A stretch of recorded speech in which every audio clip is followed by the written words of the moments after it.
ಹೋಗೋದು ಆ ಥರ ಎಲ್ಲ ಮಾಡಲ್ಲ. ನಾನು ಅಲ್ಲಿಂದ ಬಂದು ಬೆಡ್ ಸ್ಪ್ರೆಡ್ ಎಲ್ಲ ಒಣಸಿ ಸೌತೆಕಾಯಿ ಸಾಂಬಾರು ಮಾಡೋಣ ಸಂಜೆಗೆ. ಇನ್ನೇನು ಸಾಂಬಾರು ಇವಾಗ ಮಾಡಿಟ್ಬಿಟ್ರೆ ಸರಿಯಾಗುತ್ತೆ ಅಂತ ನಾನು ಎಲ್ಲ ಸಾಂಬಾರಿಗೆಲ್ಲ ಜೋಡಿಸಿಟ್ಟಿದ್ದೆ. ಒಂದೆರಡು ಈರುಳ್ಳಿ, ಸೌತೆಕಾಯಿ, ನಮ್ಮ ಕಡೆ ಸೌತೆಕಾಯಿ ಬಣ್ಣದ ಸೌತೆಕಾಯಿ ಅಂತಾರೆ, ಕೆಲವು ಕಡೆ ಸಾಂಬಾರು ಸೌತೆಕಾಯಿ ಅಂತಾರೆ. ಸಾಂಬಾರು ಸೌತೆಕಾಯಿಗೆ ಸ್ವಲ್ಪ ತೊಗರಿಬೇಳೆ ಜಾಸ್ತಿ, ತೊಗರಿಬೇಳೆ ಒಂದೇ ಹಾಕೋದು, ತೊಗರಿಬೇಳೆ ಜಾಸ್ತಿ ಹಾಕಿ ಸ್ವಲ್ಪ ಸಾಂಬಾರು ಚೆನ್ನಾಗಿ ಮಾಡಿದ್ರೆ ತುಂಬಾ ಟೇಸ್ಟ್ ಇರುತ್ತೆ.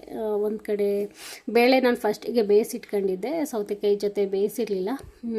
ಸೌತೆಕಾಯಿ ಎಲ್ಲ ಕಟ್ ಮಾಡಿ ಬೇಯಿಸೋಕ್ಕಿಟ್ಟಿದ್ದೆ. ಒಂದು ಕಡೆ ಬೇಳೆನೂ ಫಸ್ಟಿಗೆ ಬೇಯಿಸಿ ನಾನು ಸಪ್ರೇಟ್ ತೆಗೆದಿಟ್ಕೊತೀನಿ.